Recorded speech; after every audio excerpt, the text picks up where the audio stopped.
Hello, all, and welcome to Bring Your Own Chair, a CX Accelerator podcast. This unique resource is all about you, the CX professional who is out there navigating your career journey. We've got so many incredible people in this community who care deeply about equipping the next generation of CX leaders, and we are bringing them to you. Whether you're looking for encouragement, but there's no more important time than now to learn the skills, the talent, get the advice and mentorship you need to be able to demonstrate your ROI. Equipping. How do you develop your frontline supervisors so that they really are focused on results and relationships? Or connection. And I loved it, as crazy as that is, but I only loved it because I had support from the community. We've got a space for you at this table.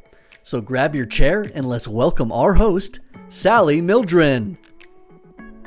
Hey, welcome to Bring Your Own Chair, a podcast for the CX Accelerator community, designed to help empower you, strengthen you, and inform and challenge you, regardless of where you are on your CX professional journey.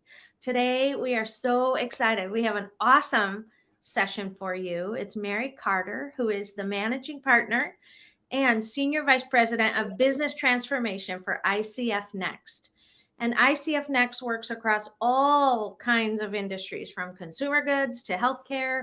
ICF Next is amazing. I've worked with them personally in previous roles where they come with super effective and strategic business consulting, integrated marketing. They are experts at customer experience, which is where I really am excited to dive in today. And they have a whole division of analytics, which I just read their latest report. It is awesome. We'll be talking about that in another episode with Mary, but we are excited to have you here today. Thank you, Mary. Oh, thank you so much for having me. I love talking about customer experience, which will probably become evident as we continue the conversation. And it's true, we do a ton of work for clients across industries. Personally, I've done a lot of work in healthcare, and I love talking about ways to improve customer experience. And that's a place that's near and dear to my heart. And the topic is near and dear to my heart because I think there's always ways to improve, and people are always changing their expectations. And so organizations, brands, companies, even internally, you can do experience work for your own team members.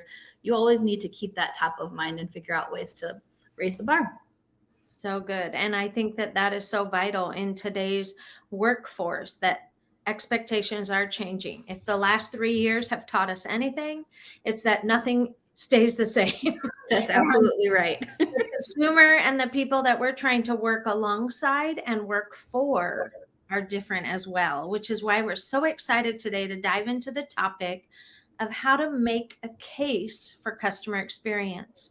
You know, inside the CX Accelerator, which is a nonprofit Slack community, there's thousands and thousands of CX professionals from every industry all over the world. And one of the most common threads that we see in the discussion groups is around this idea of, I don't know how to demonstrate value from the work I'm doing. And earlier this year, we had chatted about a Forrester study that came out saying that more than 60% of individuals don't know how to demonstrate value for their CX program. And they went on to predict that many of those positions are at risk in the future. And so it's kind of interesting to see those stats. I think it has been a topic that has plagued the industry for a long time, but I'd love to hear from you when we're talking about making a case for CX. What do you think are the most common things that you see are skipped over? Or maybe you see this with several clients that this thing is the most important. What would you say to a new CX person? Yeah, absolutely. Good topic and kind of crazy stats in terms of making the case and demonstrating the value of the work. And I think just some of the reasons for that is often that customer experience work, and more importantly, maybe even is customer experience improvements, usually require collaboration across multiple teams within an organization. Right. So when everybody owns a part of customer experience, everybody owns it, but then who really owns it? And that becomes almost a roadblock right off the bat. So Mhm. keeping that in mind, I think finding a sponsor and gathering a team that is cross-functional, but that is bought in is important. So how do you get that buy-in is really what you're asking. And Right. I would say that you have to build a burning platform. And you can build a burning platform when you can, oftentimes in a way, using analytics to demonstrate the potential value of the work. And it's not just doing journey mapping for journey mapping's sake, or developing an understanding of the experience without actually taking action. Right. And so there are some, in addition to the stat you mentioned, there's some astounding stats out there, but often, and one that I love to quote is, even a single point improvement in customer satisfaction can correlate to 2% revenue growth for a company. There was a study out there that a set of companies who had engaged in CX work versus a set of companies who hadn't, when improvements are made, you can actually see more rapid revenue growth. So I think that in and of itself is a helpful kind of burning platform stat to just have in your arsenal. But then specific to your own company, or when we work with clients, we're always talking to them up front about, where are the places where you think the customer experience might be breaking down, and even taking a few of those, modeling, and it can be a pretty straightforward model, even just using customer lifetime value, what impact a few actions could take, starts to build a case and kind of pay for itself, make a case for the work. Now, Sally, you also asked, what are some of the steps that are sometimes ignored in getting this work off the ground? And I think one of them, in addition to having that sponsor, creating the burning platform and sharing that, is just also making sure that communication is there across the full set of stakeholder groups. And also that you don't assume everything, but you actually talk to your customers. And those customers may be consumers, they may be internal if you're trying to do an experience improvement with your own internal teams. But I think making sure that there is a research and an insight-based foundation to the work will help you continue to make the case for ongoing work and investment. In many industries, people will say, well, this isn't new. We've been engaging in customer experience activities for some time. And that's great, actually. That's a wonderful thing to hear. But with all the changes going on in the world, in a consumer's day-to-day life or a stakeholders, there's always that opportunity to revisit and continuously improve. And that's, I think, also part of the opportunity. That's awesome. There's a lot to unpack there, but one of the basics for us, because we have people who are brand new to CX and some who've been in it for decades.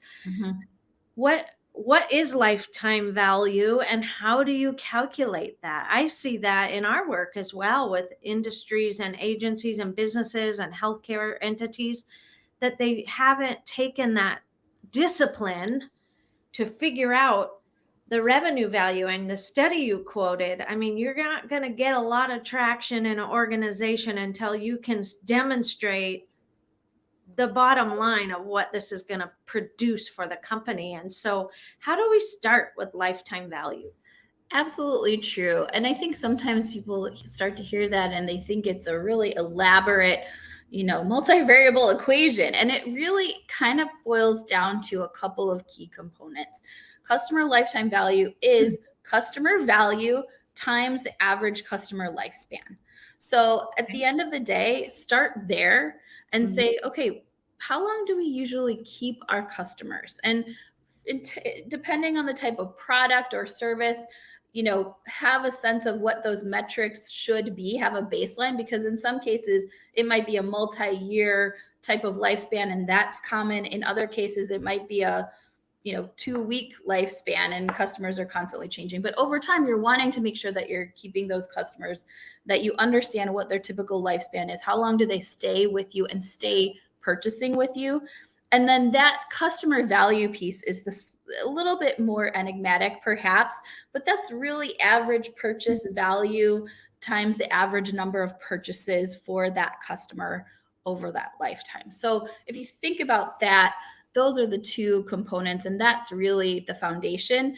And I would also recommend, because sometimes there can be a little bit of discussion or debate about that. So work with your analytics partners, or work with even a subset of data that you have for maybe a specific customer segment. Make sure there is a common understanding of customer lifetime value within your organization.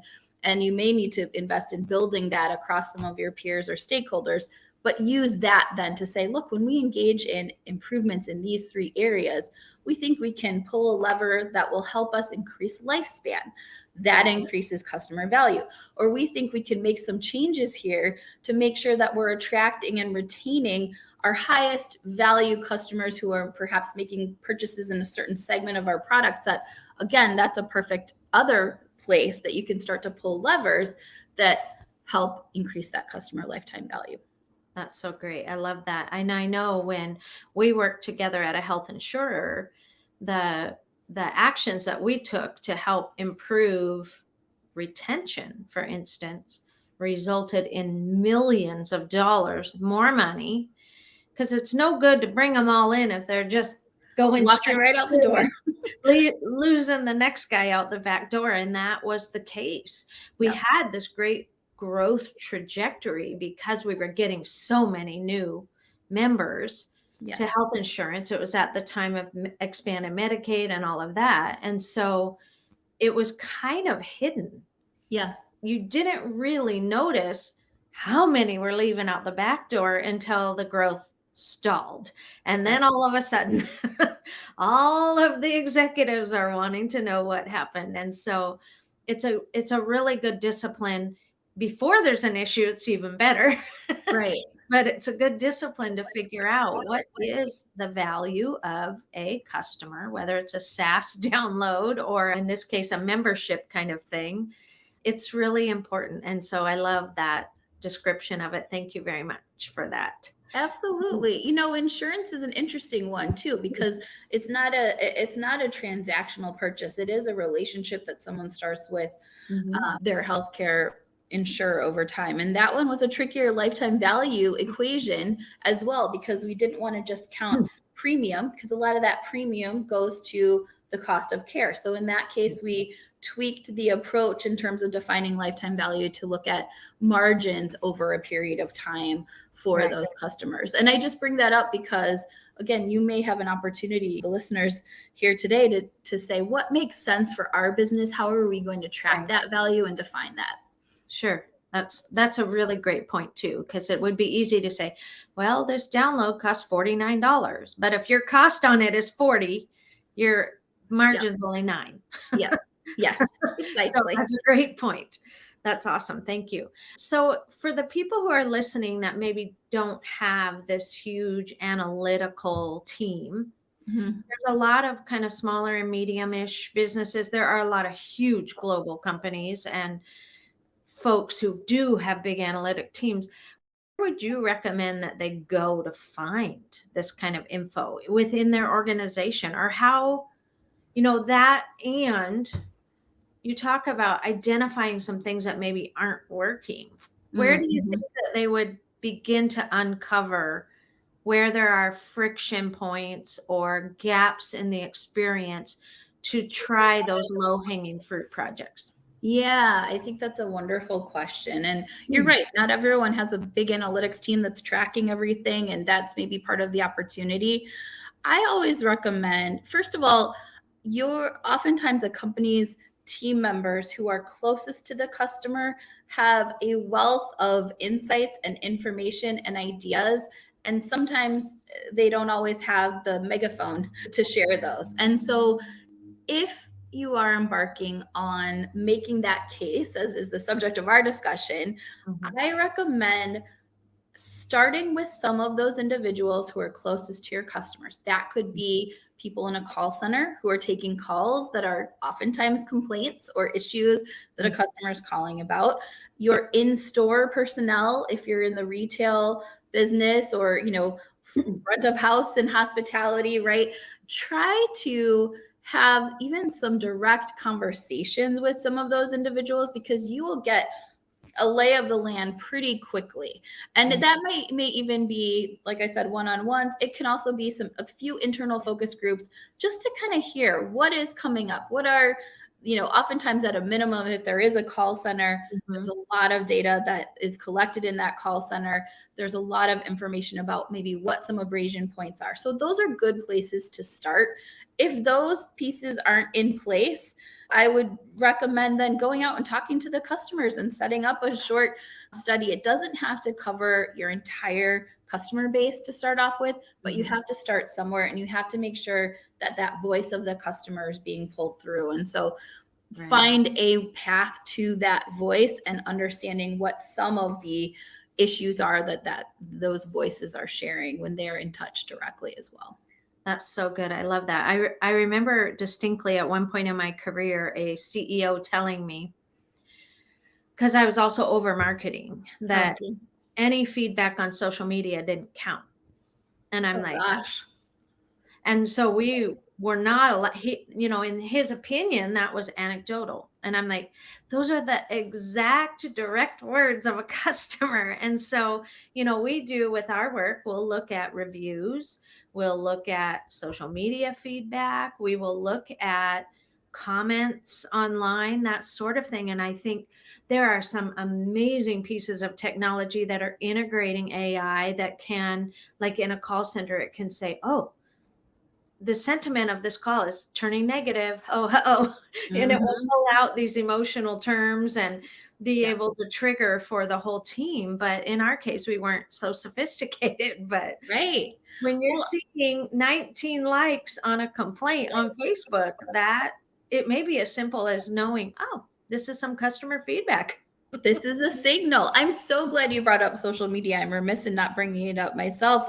I think that there's a wealth of information there. There's whole fields of study on social listening and sentiment analysis. And I think that is a great source as well, and a way to see and hear kind of exactly what customers and stakeholders are saying, and then who's reacting to that. And I think it's a great starting point. I think it's one of many components that ultimately help build the story of really what is happening. And I think that that's a wonderful place to start. That's great. It's interesting because, you can go in a rabbit hole easy with a Reddit or the Quora, or, some of these online discussion groups can get a little woo out there. Yes. But I think, to your point, it's one of a body of input, especially now that social media feels a little more combative than it maybe used to be for brands. It's one input, but I don't think it's fair to ignore it, because there are in the mix people that's their channel of feedback. So I love that. It's terrific.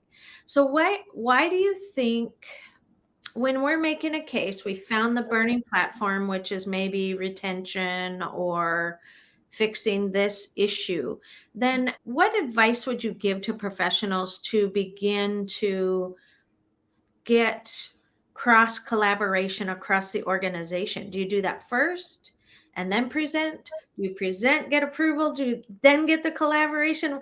What are some of the ways you've seen that work well for organizations? I might have to give a classic consultant's answer in which it depends. Yes. I will say I've seen it both ways, Sally. And that is often a function of perhaps where an organization is on their customer experience journey, their kind of maturity model, or is it very early? Everyone thinks they know it, but there's no foundation that's data backed, or perhaps a company has already spent a lot of time and invested in the space, but maybe wondering, what are we seeing from this? I am a proponent of getting at least a small kind of SWAT team that represents the core functional areas of an organization up front earlier, I think, is better than later, because these are the individuals or their teams who are ultimately going to hopefully want, but definitely need to make changes in order to actually address some of what the customer experience work uncovers as pain points or moments that matter for customers that are perhaps missed opportunities or opportunities to change. And so generally speaking, at least having representatives that, even if it's just a single person, but they have insight into the area, it doesn't have to be the most senior person. Oftentimes, it could be someone, like I said, who's closer to the stakeholders and customers. Yeah. Having that team, because they can also guide the work. They can really provide some insights and recommendations in moving the work forward. And they can also be change agents, both in doing some of the work that it takes to uncover the areas of opportunity. And then they will also be very instrumental in brainstorming solutions, working with their teams to implement solutions, and also sharing information of, hey, we learned this through our customer experience research, or to whatever degree that research was done, we've made these changes. This is working. Or early warning, this is not working, and getting some input and collaboration then in changing course, which sometimes happens as well. I love the point of not necessarily the highest officer, because often it's the people managers, that middle management that has the best view of both the employee experience and the customer experience. And so I think it's interesting to have brought that up, because in projects where I tried to work with only the VPs or senior VPs or whatever, there is by default from overload, there's not as efficient streams of communication. Yep. And I think that in the cases where I've had the best buy-in across an organization, it was taking in that manager or director level that really had a good pulse on the organizational unit, which is appropriate for that level. The big cheese shouldn't know all the details in the weeds. So that was a good point. I love that. Have you ever seen how important or vital would you say the employee experience piece is in collaboration with making and leading change for the customers? I say instrumental, a critical. And that's one where oftentimes I would say maybe more so pre-pandemic, and I think things are changing post-pandemic. There used to be, there's this uphill perhaps battle in some organizations to get that investment, to create the burning platform, to make the case, as we've been discussing. And that in and of itself can be a significant investment, depending on how far an organization wants to go or start. But what we uncover time and time again in doing the initial CX work is that employee experience is so critical and so impactful to the end customer or target stakeholders experience. And by default, it's almost included no matter what, because if, for example, in the case of a call center, I'll use that example. We had one client where calls were coming in and a call center representative had to go to like 7 different screens to try to figure out the answer, summarize what they just saw on those 7 screens, and get back to an inbound call. That employee's experience is making the wait times longer when someone calls in, which causes frustration. By the time they get through those 7 screens, they're also frustrated. Maybe their tone or approach isn't as optimal as it could be by the time they have figured it out, and on down the line. And that's just a small example, but it's an important one because they're inextricably linked. And so I say investment in employee experience is investment in customer experience. Sure. That is absolutely worth it. And it's absolutely impactful to what happens with those stakeholders that you're trying to reach or retain or impact in some way. That's so good. And I think you can't overlook the employee experience as part of that burning platform, especially now in today's workforce and the competitive hiring and understaffed, and particularly in healthcare. I mean, there's burnout so bad that making that part of your burning platform, I think, is a really wise approach. Yeah, I gave the call center example, but you bring up a good one as well, an excellent one, in that if you have an issue with employee retention and you are constantly putting folks who are in essence learning on the job in some ways, oftentimes in front of your customers and your key stakeholders, And perhaps it's taking more time, or it's taking multiple follow-ups, whereas a customer's expectation is one and done. That has a price, that has an impact. And so Right. thinking about the ways to keep your own team members and employees engaged and satisfied will only, like we've been discussing, help that end customer's experience as well, because they're building experience that contributes to an increasingly improved experience overall. Right. And I know in some of the work I did over the call center, when we took all of the measurement instruments of the customer satisfaction and the provider satisfaction and employee satisfaction, and we correlated all those measures, there were some that almost correlated at one. We found that was exactly the case. We helped create the single source of truth for all, not just the call center, every employee in the entire organization. I was only over about 25% of the staff. Mhm. The rest were in clinical areas and other things, but we created a solution that made everybody's job easier. It made sure we all were giving the same information to employees.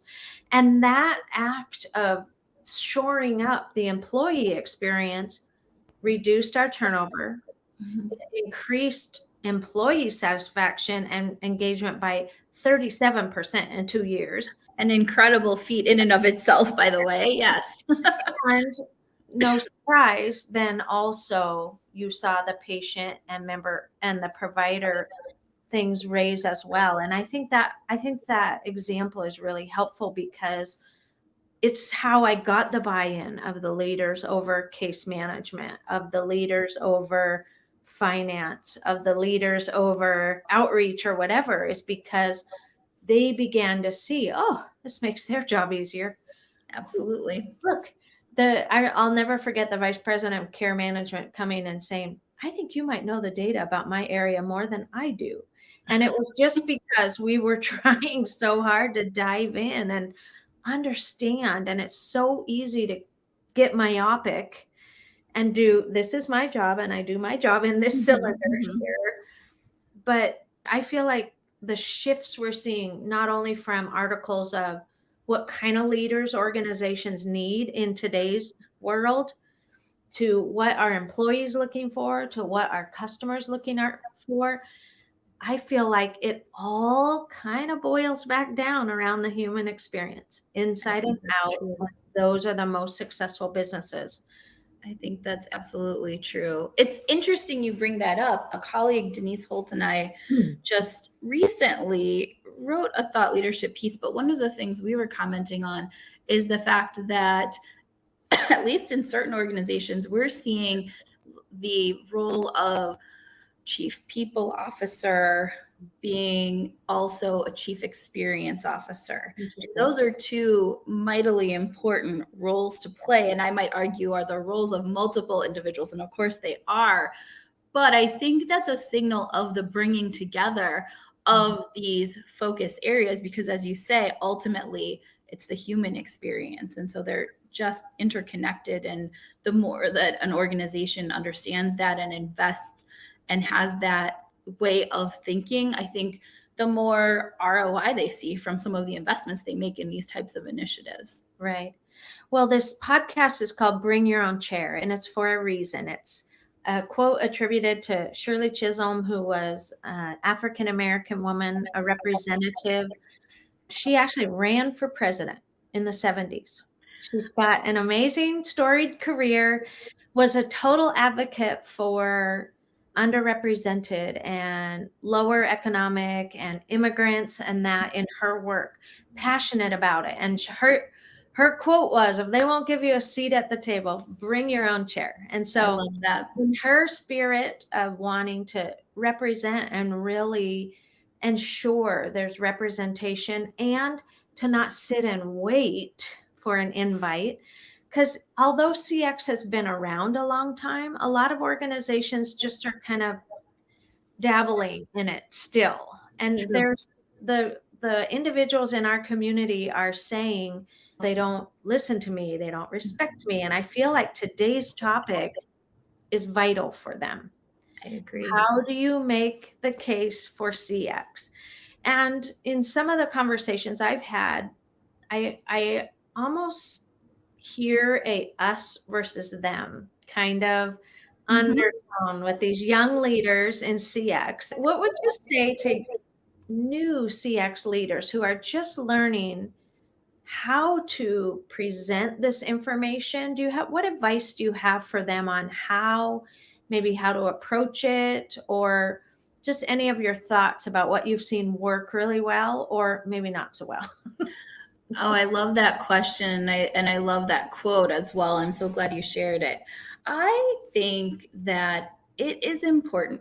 So, when you are in the field of customer experience, and perhaps you studied that at university or in grad school, you are immersed in the topic like we are, Sally, on this call. Yeah. And you are thinking, how in the world could anyone not understand that this is critical to reaching our business objectives, to keeping our team members engaged, to keeping our customers for longer than they may have otherwise stayed with us, because we are delivering an exceptional experience and we're going at least to meet, if not exceed, our customers' expectations. So kind of keep that in mind. You, as a customer experience professional, whether you're new to your current role or you're in the field, you are probably one of the most immersed in the topic within your organization.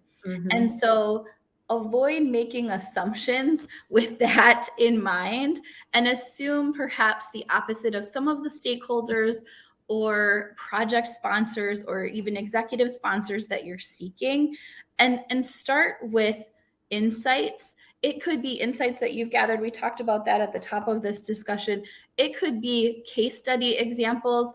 There are countless great case studies out there where an organization tells their tale of starting from a certain point and reaching another point, and what was in between was that investment in CX and the type of return. So I use that to just say, kind of, yes, sharing the importance of this, critical, absolutely. But I think using storytelling, using data and insights will help you get there farther, faster than perhaps, academic ways of explaining it, or even saying this is obvious, or making an assumption that someone perhaps is on the same page as you are from the start. I think that's a big, big part of it. And I do think that identifying a couple of executive sponsors is important. And so try to identify who those executive sponsors might be. And I would actually advocate for them.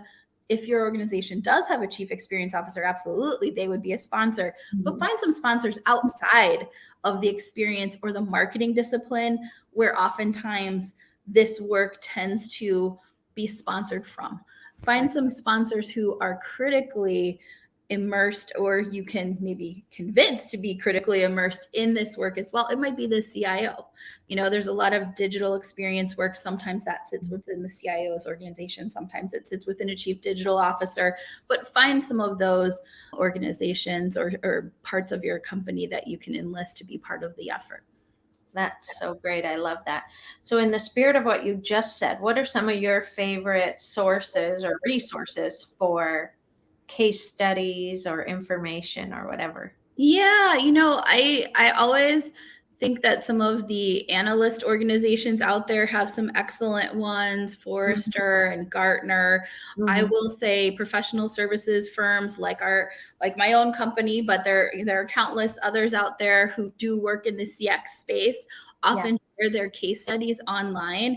And so whereas some are paid subscription types of sources that I mentioned early on, if you go to an ICFnext.com, an ICF.com type website or a professional services organization, and look for their thought leadership in the space, you will get a wealth of information and stories to tell. I'm a big fan of Harvard Business Review, and I'm a subscriber there, and they have some wonderful stories to tell as well, often involving case studies and other research studies. So those are a few, but I think that even this very platform that we're speaking on today, like, wealth of information here, and it's just making use of that information and tapping into it. And then there's some wonderful CX communities also that you can speak to a couple of colleagues and get a case study from their own organization, and it might be a wonderful one to share within your own.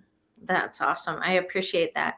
So I know that we want to have another session, so you can stay tuned. And ICF Next has just written this study, Sparking Consumer Participation Through Shared Values and Beliefs. So I'm very excited about that conversation. And I think inside the context of the Surgeon General of the US's new study, the 82-page report that was released a couple weeks ago about the health crisis of isolation and loneliness in the US. And I feel like now is such an important time for CX folks and for brands to really identify what role can we play in helping create a connection and a community for our customers, not just transact with them. You're right. Create that space. So I'm really excited about that conversation, giving a little nugget of what we want to chat about next. But any last parting words or thoughts or inspirations for our audience? Oh, I loved this conversation, Sally. I think you and I could probably talk about these topics for days on end. Yes. You know, my biggest piece of advice is start somewhere, and it doesn't have to be conquering the entire world of opportunity, of which there is an entire world of opportunity, but to get somewhere is an accomplishment, and you can get somewhere when you start somewhere. So that would be something that I would recommend, is even identifying a couple of areas, making some changes that address those opportunity areas, and tracking what the impact is will take you places, and it'll open up more doors and other opportunities. So I think that's my word of wisdom, perhaps. And it's a pretty simple one, but it works. I think it's terrific. I appreciate it so much, Mary. Thank you for being with us. And we look forward to having you back again. But if you loved this information and want to check out Mary, where can they find you online? I think that people can go even just to LinkedIn. I am a very engaged LinkedIn user, and I would say go there, reach out to me directly if you'd like. And then, of course, ICF.com, there's a wealth of information that's available there. And I look forward to hearing from folks. I'm always happy to talk about CX. Awesome. Well, we'll put the links in the show notes as well. And we thank you for being here. We're so grateful. This episode of Bring Your Own Chair is great for CX pros who are doing the work and trying to take CX even further. I loved the social media section, as well as the tips on storytelling and cross-collaboration. There are also some good tips for people trying to justify CX to executives too. Thank you, Mary and Sally, for sharing your insights and connecting this community once more. Thank you for joining Bring Your Own Chair, a CX Accelerator podcast. Make sure you get involved with the CX Accelerator community at cxaccelerator.com. Consider recommending this episode or podcast to someone in your network and give them a seat at the table.